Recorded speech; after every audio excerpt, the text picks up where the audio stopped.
अरे, अच्छा, हम भूल गए थे। Am I audible? For 1 minute.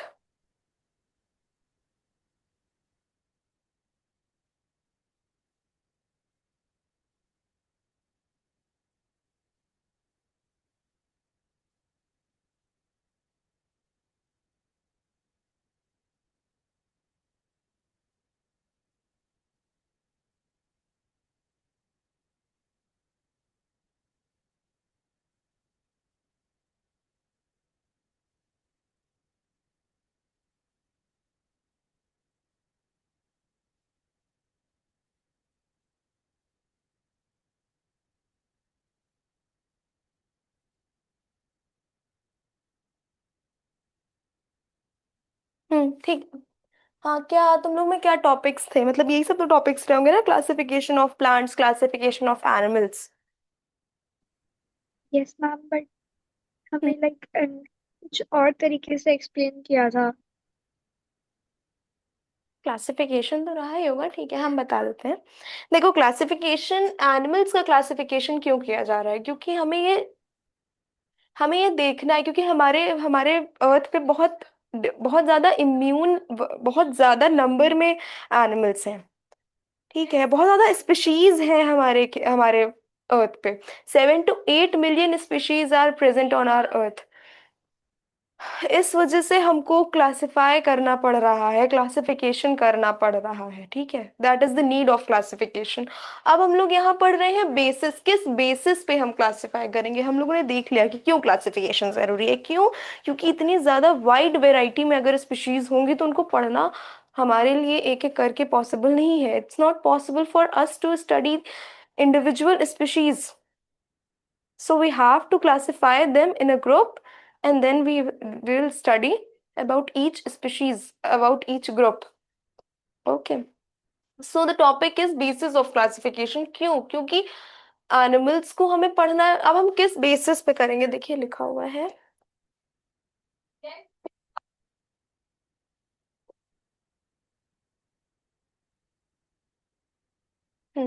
Classification is a systematic arrangement of animals into groups based on their similarities and dissimilarities.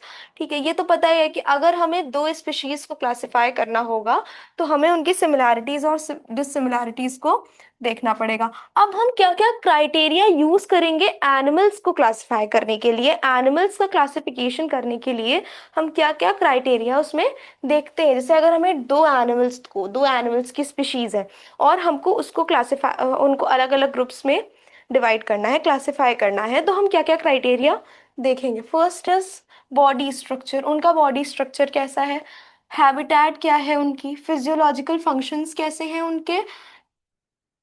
तब हम उनको दो कैटेगरीज में, अलग अलग कैटेगरीज में प्लेस कर सकते हैं। बॉडी स्ट्रक्चर मतलब वो छोटा है, वो बड़ा है, वो कैसा है, वो उसके रेस्पिरेशन का क्या प्रोसेस है।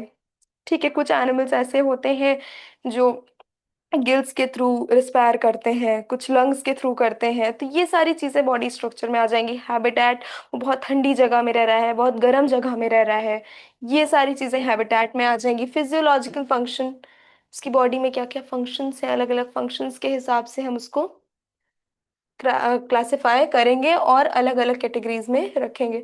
This systematic method help us to study millions of species efficiently by identifying common evolutionary links.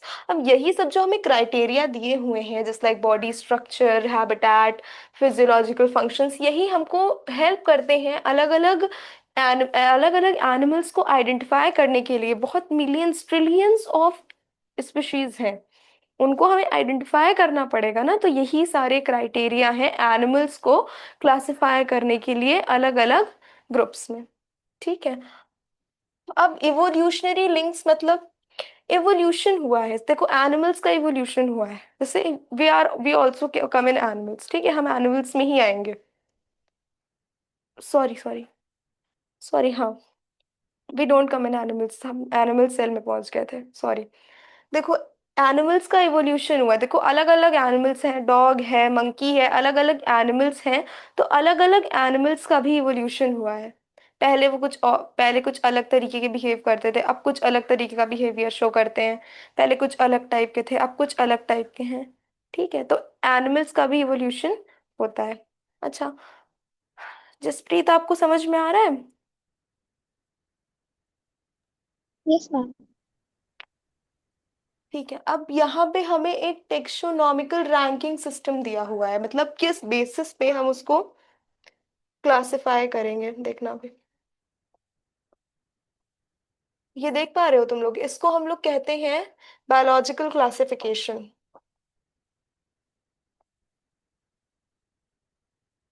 Biological classification.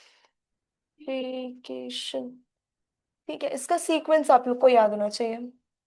Kingdom, phylum, class, order, family, genus, species. ये इतना जरूरी नहीं होता है, लेकिन यहां से याद होना चाहिए। Kingdom, phylum, class, order, family, genus, species. सबसे पहले हम किंगडम देखते हैं। हमारे 5 किंगडम्स क्लासिफिकेशन ने बता चुका है। Monera, protista, Plantae, Animalia and fungi, ये होता है 5 किंगडम क्लासिफिकेशन। अब 5 किंगडम क्लासिफिकेशन हम देखेंगे कि कौन सी स्पीशीज किस किंगडम में आएगी। फिर उसका फाइलम देखेंगे, फिर क्लास कौन से क्लास में है, वो प्लांट है, एनिमल है, मैमल है, क्या है, ये सारी चीजें इसमें। फिर कार्निवोरस है, कैसा है, ये ऑर्डर में आता है। फैमिली फिर उसकी कैसी है, कौन सी जीनस का है, और फिर कौन सी उसकी स्पीशीज है। तो ये सारी चीजें आप लोग को हायर क्लासेस में पढ़ने में मिलेंगी, लेकिन अभी हम सिर्फ इसके सीक्वेंस याद करेंगे। Kingdom, phylum, class, order, family, genus, species लिख देते हैं। Excuse me ma'am. किंगडम। हाँ।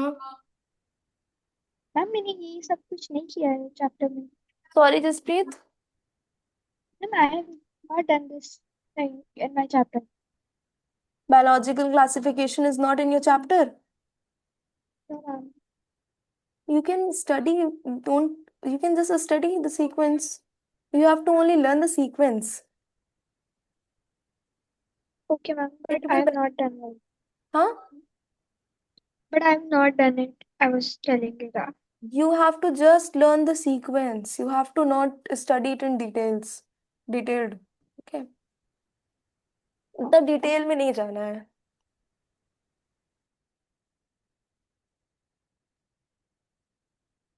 It is beneficial for higher classes.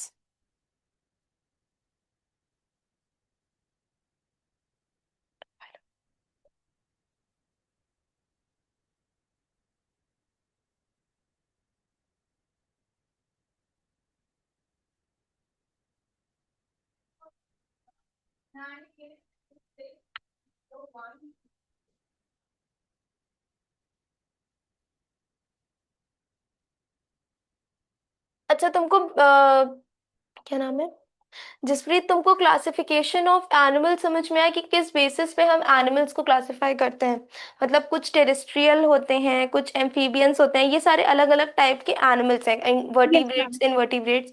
तो ये सब चीजें क्लियर हुई कि क्या बेसिस, क्या हम देखेंगे अलग अलग एनिमल्स में उनको क्लासिफाई करने के लिए। टेरेस्ट्रियल एनिमल्स, हाँ। mammals.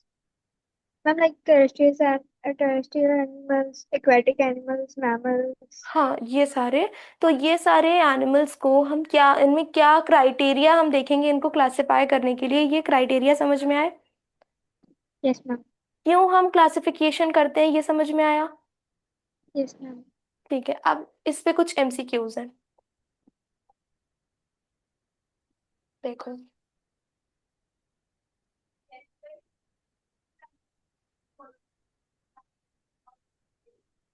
C, what is the primary purpose of classifying animals? Animals को क्लासिफाई करने का सबसे प्राइमरी फंक्शन, सॉरी, पर्पस क्या होता है? पर्पस मतलब, what is the meaning of purpose? क्यों हम करें ये काम, ठीक है? क्या पर्पस है इस चीज का, क्यों करते हैं? What is the primary purpose? To change the physical features of animals. अगर हम एनिमल्स को अलग अलग कैटेगरीज में क्लासिफाई कर देंगे, तो क्या हम उनका फिजिकल फीचर चेंज करते हैं उसमें? क्या हम उसमें उन एनिमल्स के फिजिकल फीचर्स चेंज कर रहे हैं? बताओ Jasprit.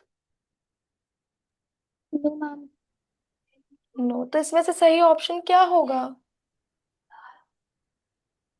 What will be the right option? देखो, फर्स्ट तो नहीं होगा, ठीक है।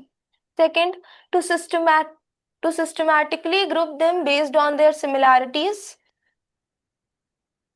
उनको एक यस सिस्टम मैम। में सेकंड अरेंज ऑप्शन। करने के लिए सेकंड ऑप्शन, ठीक है। To keep them in zoos only, गलत है। To reduce the number of species, non species, no. which of these which of these is a common criterion used for animal classification? Yes, Jasprit, what is the common criteria for just animal a second. classification? Huh? Just a second. Okay. Third option. Third option, very good. So I think you have understand the topic. Yes ma'am. Okay, the topic is clear to you? Yes ma'am. Real and Arohi? हाँ ma'am. Yes ma'am. Okay. Now second is vertebrates and invertebrates. अब vertebrates क्या होते हैं? देखो, इस chart के through आपको समझ आएगा।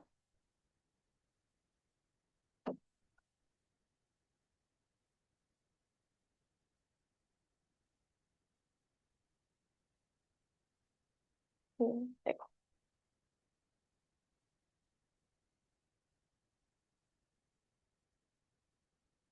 एनिमल्स का क्लासिफिकेशन वर्टिब्रेट्स और इनवर्टिब्रेट्स। सबसे पहले हम ये देखते हैं कि कोई एनिमल वर्टिब्रेट है या इनवर्टिब्रेट। जसप्रीत, वर्टिब्रेट्स क्या होते हैं? वर्टिब्रेट्स क्या होते हैं जसप्रीत? मैम क्या हो रहा है यार, क्या कह रही हो? Sorry, you don't. मैंने ये मैंने ये पढ़ा नहीं है, वर्टिब्रेट्स आर्थ्रोपॉड्स। अच्छा अच्छा, वर्टिब्रेट्स वो एनिमल्स होते हैं जिनके पास बैकबोन होती है। अच्छा, बैकबोन पता है? Yes ma'am. Vertebrates are the animals that have a backbone or a spinal cord. ऐसे animals जिनके पास backbone या फिर spinal cord होती है। ये इमेज आप लोगों को दिख रही है? ये जो मैंने इमेज लगाई हुई है, ये सबको विजिबल है? Yes ma'am. Yes ma'am. Jaspreet, visible है? Yes ma'am. अब देखो वर्टिब्रेट्स की डेफिनेशन क्या होगी, फिर हम डेफिनेशन समझाते हैं।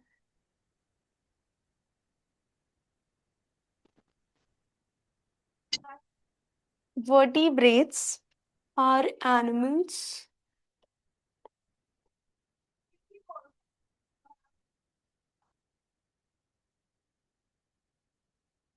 that have a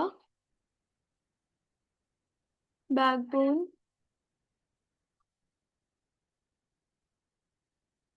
or vertebral column.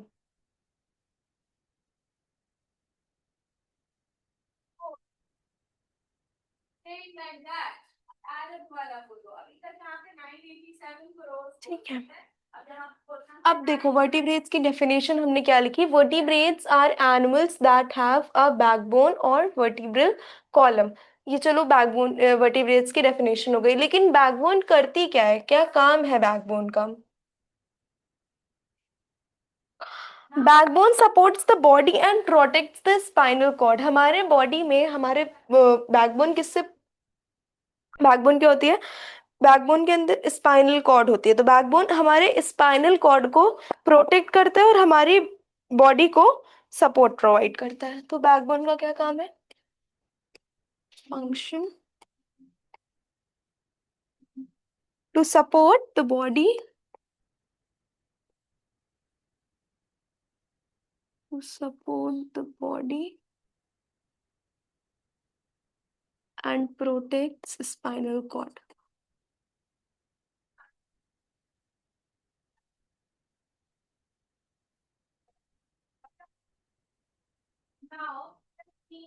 समझ में आया Jasprit?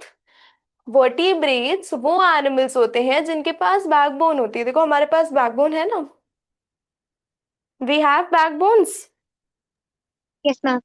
so we are vertebrates, we come under the category of vertebrates. Okay, so vertebrates are the animals that have a backbone, जिसके पास बैकबोन हो या फिर वर्टिब्रल कॉलम हो। देखो बैकबोन का फंक्शन क्या है, बैकबोन बॉडी को सपोर्ट करता है और स्पाइनल कॉर्ड को प्रोटेक्ट करता है। अगर हमारे पास बैकबोन नहीं होगी तो हम खड़े नहीं हो पाएंगे, हम बैठ भी नहीं पाएंगे, हम चल भी नहीं पाएंगे। बैकबोन बहुत मेजर रोल प्ले करती है हमको, हमको खड़े रखने में, हमको बैठने में, चलने में, इन सारी चीजों में। ठीक है, हम सिर्फ लेटे रहेंगे अगर हमारे बैकबोन में अगर थोड़ी सी भी प्रॉब्लम आ गई तो। ओके, अब देखो क्या एग्जाम्पल्स दिए हुए हैं, mammals, birds, reptiles, fish, amphibians. Mammals में तो सब आ जाएंगे ना, एनिमल्स, ह्यूमन बीइंग्स भी आ जाएंगे मैमल्स में। तो these are the examples of vertebrates. समझ में आया वर्टिब्रेट्स क्या होते हैं हाँ मैम। सबको? जसप्रीत समझ में आया? Yes ma'am. See, this is one more image. Classification of animals. इसमें थोड़ा ज्यादा अच्छे से बताया हुआ है। Just wait for 1 minute. हाँ, mammals, mammals, वर्टिब्रेट्स में भी, वर्टिब्रेट्स को दो कैटेगरीज में डिवाइड किया गया है, एक वार्म ब्लडेड और एक कोल्ड ब्लडेड। ठीक है, वार्म ब्लडेड को फिर से दो कैटेगरीज में डिवाइड किया गया है। किसमें किसमें? Mammals and birds.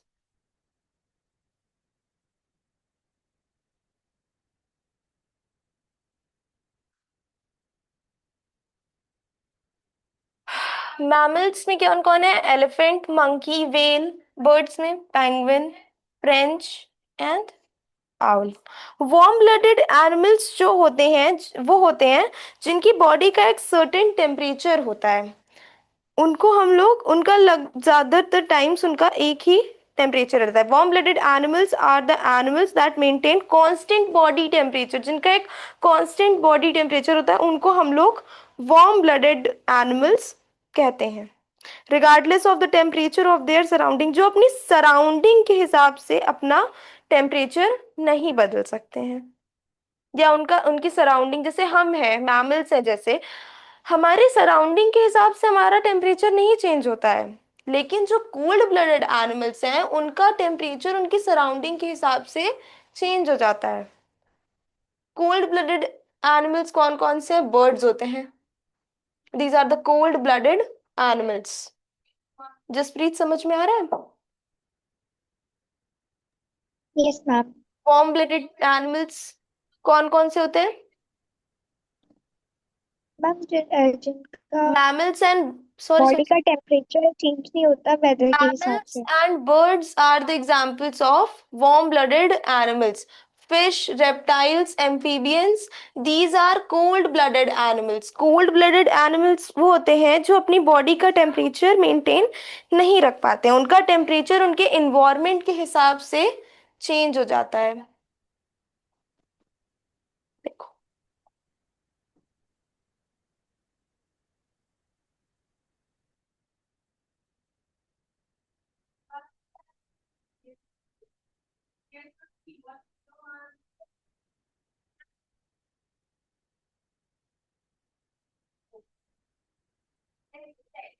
warm-blooded animals can maintain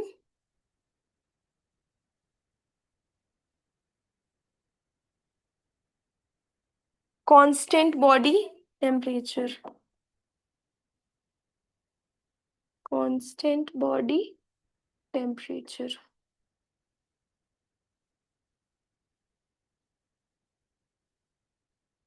Cold-blooded animals cannot maintain their body temperature. They change their body temperature according to their environment. Okay. तो वार्म ब्लडेड समझ में आ गया? वार्म ब्लडेड मैमल्स होते हैं और बर्ड्स होते हैं। Warm blooded are mammals and birds. Mammals like elephant, monkey, whale, human beings, these are mammals. Birds, birds like penguin, owl, these are birds. तो Mammals and birds are warm-blooded animals. Now, cold-blooded animals. Cold-blooded animals cannot maintain a constant body temperature. ये constant body temperature नहीं maintain करते हैं. Temperature इनका environment के हिसाब से इनका बॉडी टेम्परेचर चेंज हो जाता है. जसप्रीत क्लियर है? Warm blooded and cold blooded. Yes Jaspreet, ma'am. Real clear हो रहा है? हाँ मैम। अब कोल्ड ब्लडेड किस किस कौन कौन होता है? Fish, reptiles and amphibians. अभी देखेंगे रेप्टाइल्स और एम्फीबियंस क्या होता है. उसके बाद है वर्टिब्रेट, इनवर्टिब्रेट्स. वर्टिब्रेट्स जिनके पास बैकबोन होती है.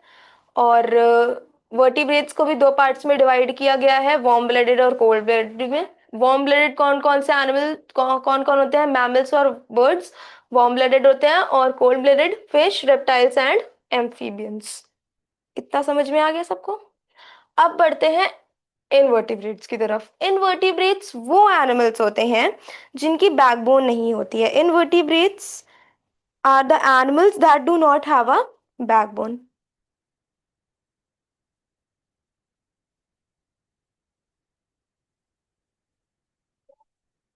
Invertebrates are animals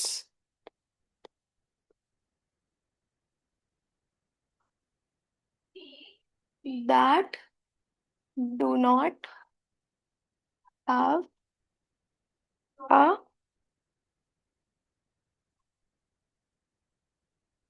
backbone. ठीक है. अब इसमें कौन कौन आ जाता है? Earthworm with three with jointed legs and without jointed legs.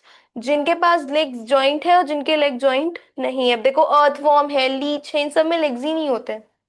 Without legs है ये सब. और इनके पास लेग्स है विथ जॉइंटेड लेग्स. कौन कौन से? With three pairs of legs. किसके किसके पास थ्री पेयर्स ऑफ लेग्स होते हैं? मतलब छह पैर किसके किसके होते हैं?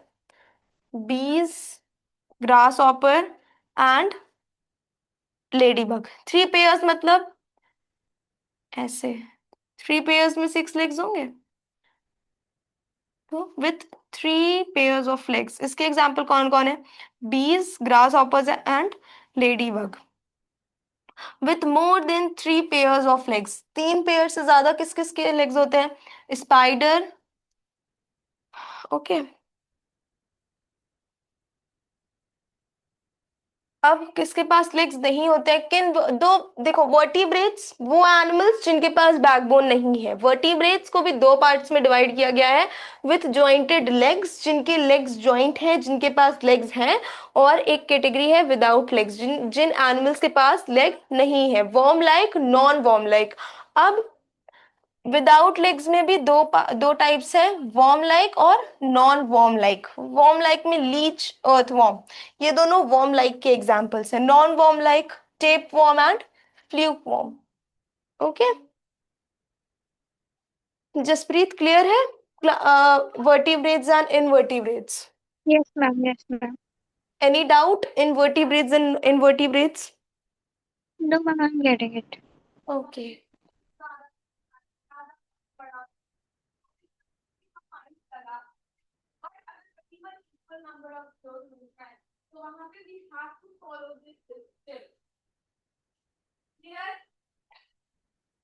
So here 60 billion is greater than 640 crores. 60 billion is. Read the first question and answer. What is the key difference between vertebrates and invertebrates? की डिफरेंस मतलब सबसे पहला सबसे प्राइमरी डिफरेंस क्या है वर्टिब्रेट्स और इनवर्टिब्रेट्स में? Ma'am can you get a slide? Options. First, first, the presence of a backbone. Jaspreet, is this clear? Is this correct or yes incorrect? Ma'am, it's correct. Okay. Which group of animals is classified as invertebrates? किसको हम invertebrates में classify करते हैं? Ma'am, Mammals, second option reptiles. reptiles have. Reptiles are हाँ okay invertebrates पता नहीं. ठीक है. Okay, इतना क्लियर है? उसके बाद ये क्या था? Oh shit, wait wait wait, ये कैसे हो सकता है?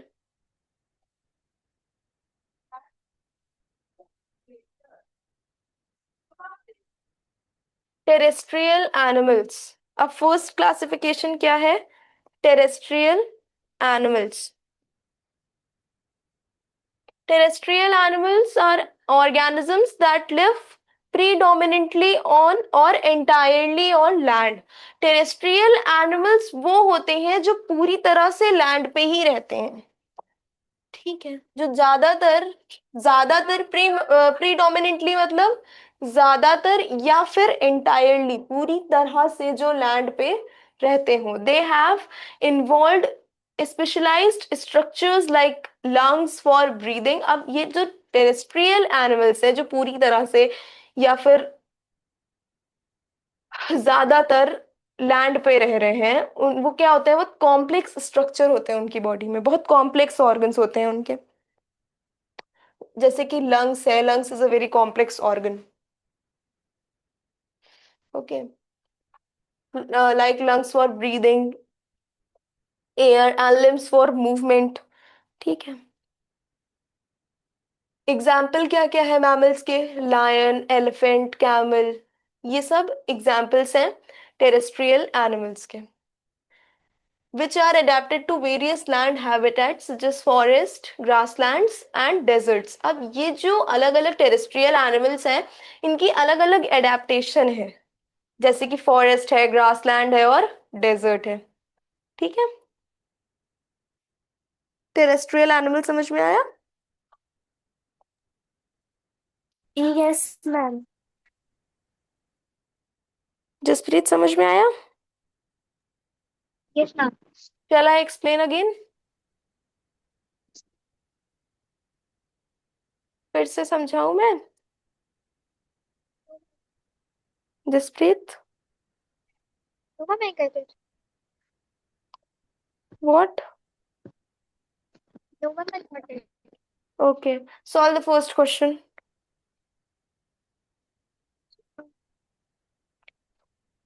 Solve the first question.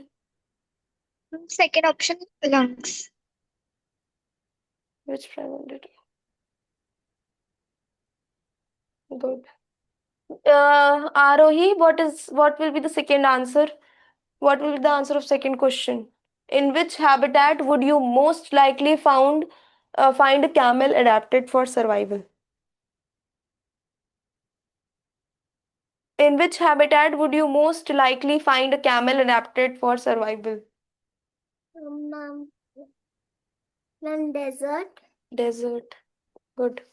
ठीक है, तो आप लोगों को टेरेस्ट्रियल एनिमल्स क्लियर है? Yes ma'am. जसप्रीत, क्लियर है ये topic? Yes ma'am. Yes. Aquatic animals.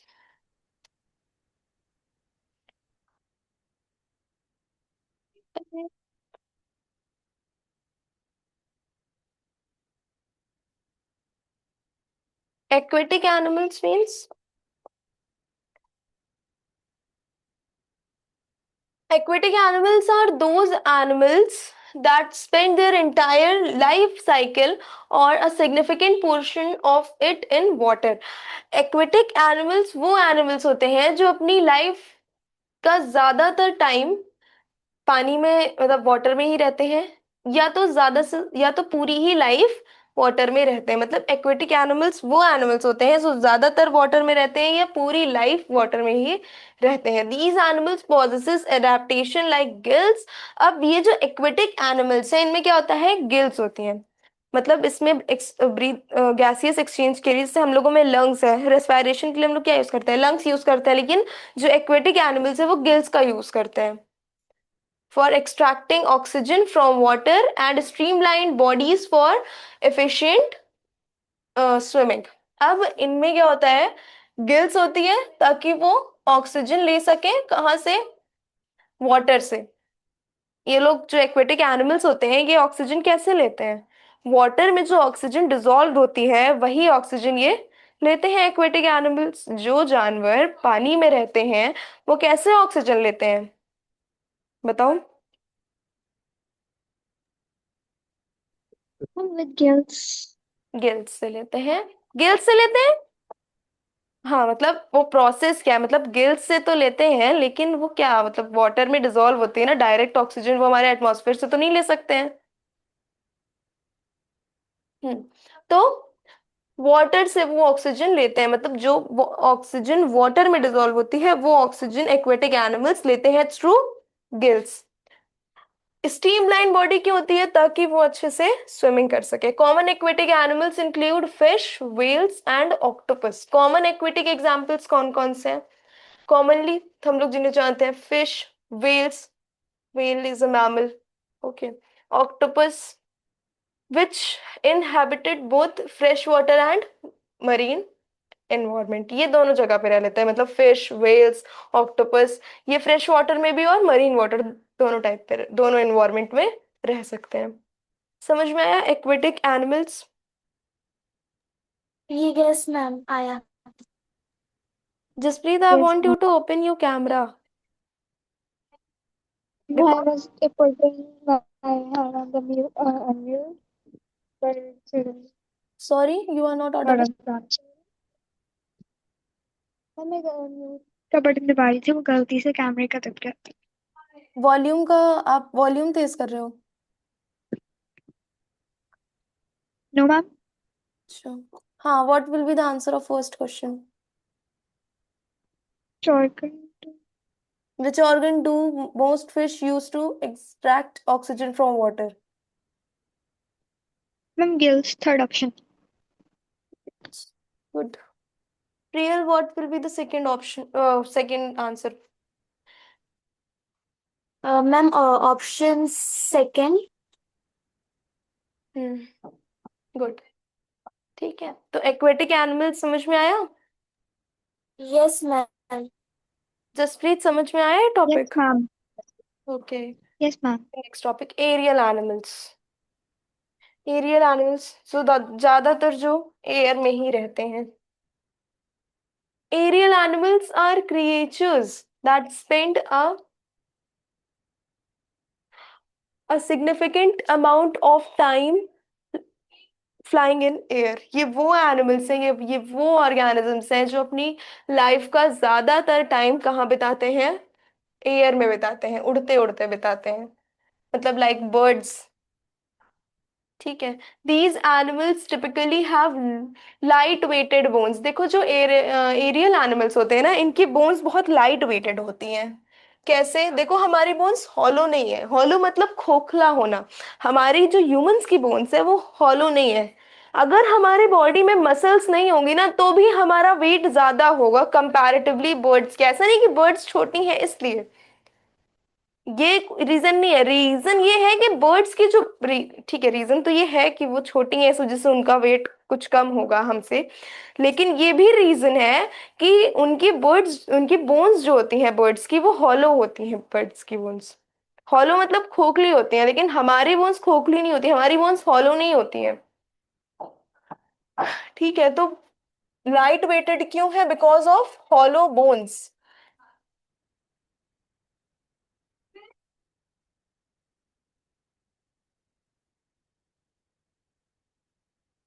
इस वजह से wings and powerful chest muscles, light weighted bones होती हैं, विंग्स होते हैं और पावरफुल चेस्ट मसल्स। इनकी जो चेस्ट की मसल्स होती हैं ये बहुत ज्यादा पावरफुल होती हैं। क्यों? क्योंकि इनको उड़ना होता है, टू सपोर्ट फ्लाइट, उड़ने के लिए। क्योंकि सारा जो प्रेशर होता है वो चेस्ट पे ही पड़ता है, इस वजह से इनकी जो चेस्ट की मसल्स होती हैं वो बहुत ज्यादा स्ट्रांग होती हैं, पावरफुल होती हैं।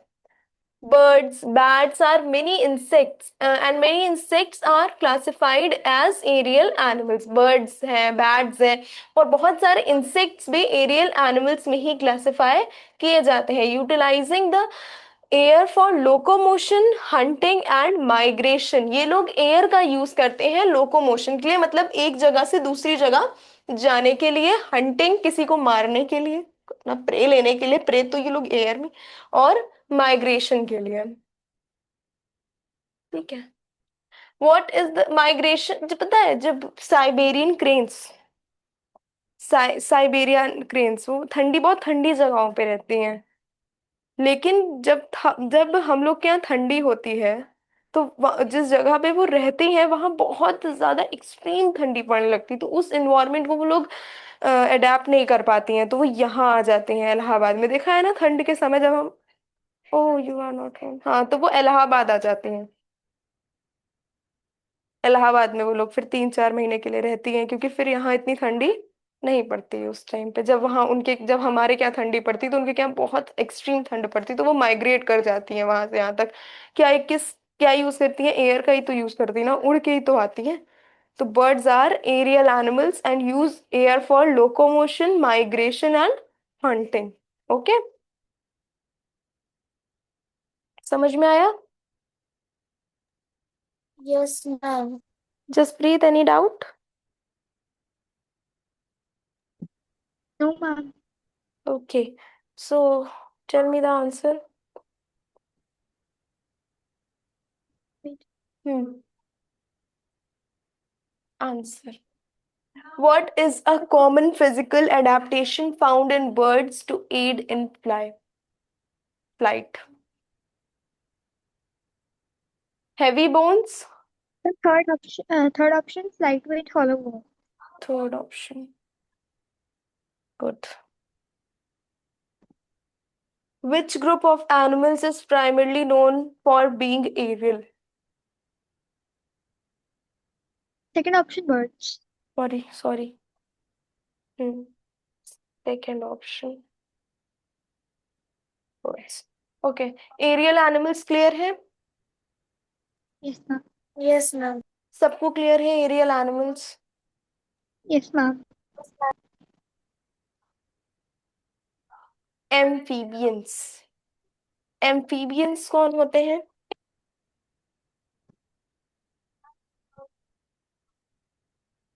जो लैंड और वाटर दोनों में रहते हैं। Amphibians are the unique animals. Amphibians बहुत यूनिक एनिमल्स होते हैं। Amphibians are unique animals that can live both on land and in water, जो दोनों लैंड और वाटर पे रह लेते हैं, दोनों जगह रह लेते हैं। They are typically start their life cycle in water with gills. ये जो अपनी लाइफ साइकिल है, सबसे पहले देखो फ्रॉग की लाइफ साइकिल यहाँ पे दी हुई है। पिक्चर क्लियर है?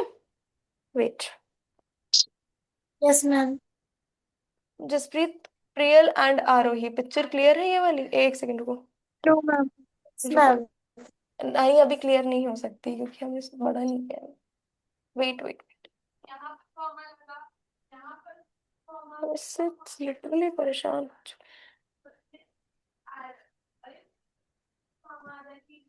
हूँ। ठीक है, अब देखो life cycle of a frog. Frog is a amphibian. Yes, ma'am. अब दिख रहा है? Yes, ma'am. Yes, ma'am. क्या रहा है आज? अरे ठीक है, जाने दो उसको, चलो। सबसे पहले क्या हुआ है? सबसे पहला स्टेप, इन्होंने एग दिए। एग लेकर फ्रॉग्स ने, कहाँ पे? वाटर में, ठीक है। ये अपनी लाइफ साइकिल वाटर में ही शुरू करते हैं गिल्स के थ्रू। मतलब जब ये होते हैं, जब देखो फिर सेकंड में एग थोड़ा बड़ा हुआ, फिर उसमें से टेडपोल आ गया। टेडपोल के पास लेग्स नहीं होते हैं। सबसे पहले जब फ्रॉग के एग से जो पहला एग डेवलप होता है, उसको हम लोग फ्रॉग नहीं बोलते, उसको हम लोग टेडपोल बोलते हैं। टेडपोल के पास लेग्स नहीं होते हैं। Tadpole do not have legs. ये इसका फर्स्ट स्टेप होता है टेडपोल का। यहाँ तक तो सेकंड स्टेप तक खत्म हो गया। एग उसने ले करे, एग बड़े हुए, फिर टेडपोल आ गया। टेडपोल से फिर फर्स्ट स्टेप शुरू होता है। टेडपोल के पास लेग्स नहीं होते हैं। फिर क्या होता है सेकंड स्टेप में? उसके पास थोड़ी थोड़े दिनों बाद उसके पास 2 लेग्स आ जाते हैं। फिर टेडपोल के पास कुछ टाइम बाद 4 लेग्स आ जाते हैं। तब जब 4 लेग्स आ जाते हैं, उसके बाद हम लोग इसको फ्रॉगलेट बोलते हैं। और जब ये कंप्लीटली बड़ा हो जाता है, तो हम इसको एक अडल्ट फ्रॉग बोलते हैं। मतलब सबसे पहले हम इसको टेडपोल बोलते हैं। जब ये टेडपोल होता है, तो ये गिल्स के थ्रू रेस्पायर करता है।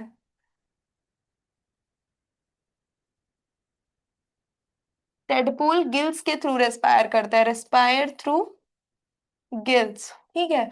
दे टिपिकली, अब ये जो होते हैं टेडपोल, देखो अपनी लाइफ साइकिल कहाँ से? वाटर से ही शुरू करेगा। दे typically start their life cycle in water with gills. ये वाटर से ही अपनी लाइफ साइकिल शुरू करते हैं, क्योंकि जो ये एग ले करते हैं ये वाटर में ही करते हैं, फिर ये वाटर में ही एग बड़ा होता है। फिर एग जब बच्चे देता है तो वो वाटर में ही देता है, तो ये अपनी लाइफ साइकिल वाटर से ही शुरू करते हैं। और सबसे पहले इनको टेडपोल बोला जाता है, जो कि रिस्पायर करते हैं गिल्स के through.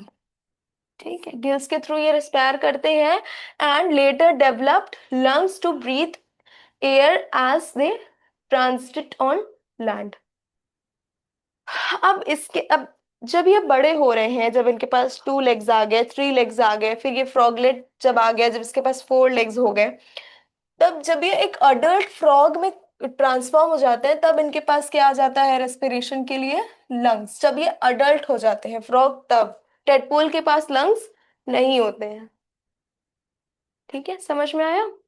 Ma'am, Yes, ma'am. Confusing तो नहीं था? No, but ma'am. Excuse me ma'am.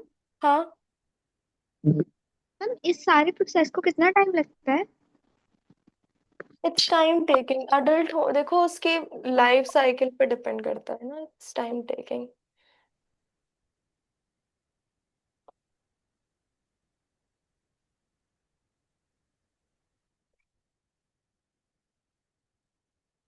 ये इसमें क्यों आ गया है क्वेश्चन? ठीक है, हो गया। ये विजिबल है?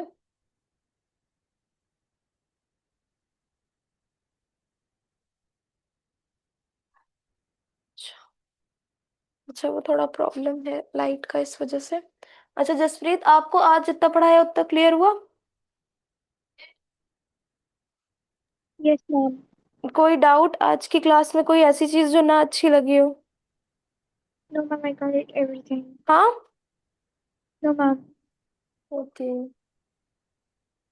जस्ट मैम, लाइट आ ये जाए। हाँ, एक लैपटॉप है, मैं क्या क्लास को लैपटॉप पे कनेक्ट कर सकती हूँ? अभी तुरंत? No ma'am. अच्छा, और कल से जब आपको क्लास करनी होगी तब? हाँ, यस। आप लैपटॉप पे कर सकती हैं, कोई प्रॉब्लम नहीं है। ठीक है, आप कल से लैपटॉप पे, इसको लैपटॉप पे आप वो जो लिंक आपको मिली है उसको आप क्या कहते हैं, अपने लैपटॉप पे ट्रांसफर कर लीजिए, और उसी से फिर लिंक पे क्लिक करिए, लैपटॉप पे भी ओपन हो जाएगा। वैसे ही सेम टाइम पे आपने 5 o'clock पे ज्वाइन किया है, कल भी 5 o'clock पे ही क्लास होगी। ठीक है।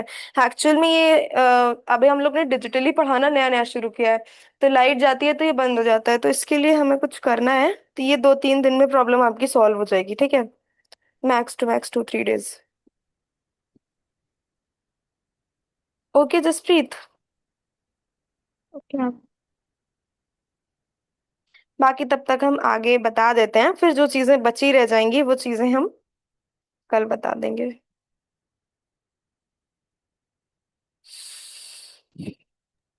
कल भी साइंस की ही क्लास है? ऑलमोस्ट ये खत्म हो गया है, कल हम मैथ्स का रिवीजन कराएंगे, लाइंस एंड एंगल्स का। अगर आप लोगों को कोई डाउट रहता है तो आप लोग कल पूछ सकते हैं। बट स्कूल में मेरे को लाइट एंड एंगल्स नहीं कराया चैप्टर। क्या चीज? मेरे को ये चैप्टर शुरू नहीं करवाया है। Your voice is not clear. Ma'am, मुझे स्कूल में कराया नहीं है। क्या नहीं, ये चैप्टर नहीं कराया गया है? No ma'am. पर डाइवर्सिटी लाइट एंड एंगल्स। हो गया है ना? यस मैम, डाइवर्सिटी तो हो क्या गया। क्या टॉपिक्स थे डाइवर्सिटी में?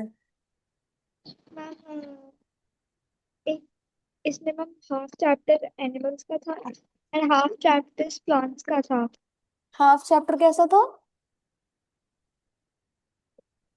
मैम, एनिमल्स में तो उन्होंने लाइक ऐसे ही बताए थे कि एनिमल्स के different types, terrestrial animals, aquatic animals जो हमने आज किए, एंड प्लांट्स में भी उन्होंने डिफरेंट वे बताए थे, एक्वाटिक प्लांट्स, टेरेस्ट्रियल प्लांट्स। अच्छा, ठीक है, मैं कवर कर लूंगी। बाकी आप लोगों, आपको क्लास कैसी लगी? समझ में आया क्लास में? Yes ma'am. हाँ, तो अगर आपको क्लासेस समझ में आ रही हैं तो आप एनरोल कर लीजिए। Okay ma'am. मैम मैं कल मम्मा मम्मा भी घर पे नहीं है, मैं कल उनसे बात करके ठीक है। कंजर्वेशन ऑफ लिविंग ऑर्गेनिज्म, देखो हमारा next topic.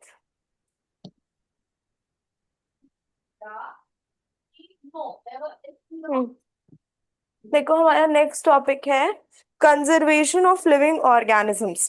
Conservation of living organisms and environment means protecting plants. देखो कन्वर्जेशन का मतलब क्या होता है, प्लांट्स को प्रोटेक्ट करना, एनिमल्स को प्रोटेक्ट करना, नेचुरल रिसोर्सेज हमारे उनको प्रोटेक्ट करना। क्यों प्रोटेक्ट कर रहे हैं हम एनिमल्स को और प्लांट्स को और हमारे जो नेचुरल रिसोर्सेज हैं उनको? क्योंकि हम उनको फ्यूचर जनरेशन के लिए भी वो अवेलेबल हो सकें। अगर हम अपने एनिमल्स को, जैसे डायनासोर्स हैं, एक्सटिंक्ट हो गए हैं, अब हमें दिखते ही नहीं है क्योंकि हमने उनको कंजर्व नहीं किया, उनको प्रोटेक्ट नहीं किया। कुछ एनिमल्स बिल्कुल ही एक्सटिंक्ट हो गए हैं, टाइगर्स एक्सटिंक्ट हो रहे हैं। क्यों? क्योंकि हम उन्हें प्रोटेक्ट नहीं कर रहे हैं, उन्हें बचा ही नहीं रहे, हम उनके लिए कुछ कर ही नहीं रहे। So we have to conserve animals, plants and other species, क्योंकि जो हमारी आगे आने वाली जनरेशन्स हैं उन्हें देखने हैं अभी ये एनिमल्स और प्लांट्स। ठीक है, क्यों जरूरी है? बायोडायवर्सिटी मेंटेन करने के लिए। देखो बायोडायवर्सिटी क्या होता है, जिसमें अलग अलग लिविंग ऑर्गेनिजम्स होते हैं, वैरायटी के लिविंग ऑर्गेनिजम्स होते हैं। तो जब सारे ऑर्गेनिजम्स एक्सटिंक्ट हो जाएंगे, गायब हो जाएंगे, तो उस वैरायटी कैसे बनेगी? तो बायोडायवर्सिटी को मेंटेन करने के लिए कन्वर्जन बहुत ज्यादा जरूरी है। जो प्लांट्स एंड एनिमल्स एक्सटिंक्ट हो गए हैं उनको उनकी उनको प्रिवेंट करने के लिए, देखो अगर हम प्रोटेक्ट करते हैं तो आगे जो प्लांट्स एंड एनिमल्स हैं जो अभी हैं, जो एक्सटिंक्ट हो रहे हैं, कम हो रहे हैं, वो पूरी तरह से गायब नहीं होंगे, खत्म नहीं होंगे। कैसे कर सकते हैं? हमारा एयर, वाटर, सॉइल, ये सारी चीजें क्लीन होनी चाहिए। हमारा इन्वायरमेंट, फॉरेस्ट, ये सब क्लीन होना चाहिए। How कि हम कैसे ये नंबर्स राउंड ऑफ करते हैं, कैसे? ओके, तो बायोडायवर्सिटी और कंजर्वेशन कल हम लोग देख लेंगे। बाकी आज जसप्रीत, ये एक्चुअल में थोड़ा प्रॉब्लम, टेक्निकल प्रॉब्लम है, वो हम एक दो दिन में सॉल्व कर लेंगे, आपको क्लासेस में प्रॉब्लम नहीं होगी, ठीक है? बाकी और explanation and everything is clear? Yes ma'am. Okay, ठीक है, आप बात कर लीजिए, अगर आपको क्लासेस पसंद आ रही हैं तो एनरोल कर लीजिए, बाकी अगर ट्रायल लेना हो तो एक दिन आप ट्रायल ले सकती हैं। Okay, okay. you have problem in maths, Jaspreet? Yes ma'am, I didn't Which get chapter? From sixth I did not understand, और इस बारे में मैथ्स में भी। Which chapter? The name of the chapter? Ma'am Huh? Lines and ma'am first chapter, What is the first chapter in your book? Patterns in mathematics. What? I can't hear you. Ma'am patterns in mathematics. Patterns in mathematics. Okay, Priyal तुमको ये chapter समझ में आया है? Patterns in mathematics. हाँ ma'am. ठीक है, हम रिवीजन करा देंगे एक बार कल, तो उससे दोनों का क्लियर हो जाएगा जो भी डाउट होगा। Okay, okay ma'am. ठीक है। कल ये वाला खत्म करके 15-20 मिनट का जो हमारा 15-20 मिनट्स का टॉपिक बचा है एनिमल्स में, डाइवर्सिटी में, वो खत्म करके हम मैथ्स शुरू करेंगे कल। Okay, patterns and lines and angles, दोनों चैप्टर का हम एक बार रिवीजन करा देंगे, कंसेप्ट क्लियर हो जाएगा। ठीक? Okay ma'am. Okay okay, ma'am. Thank you Jaspreet, Priyal and Aarohi, you can leave. Okay ma'am. Bye bye. Ma'am. Bye. Bye ma'am, thank you ma'am. Thank you, bye. Bye ma'am. Bye.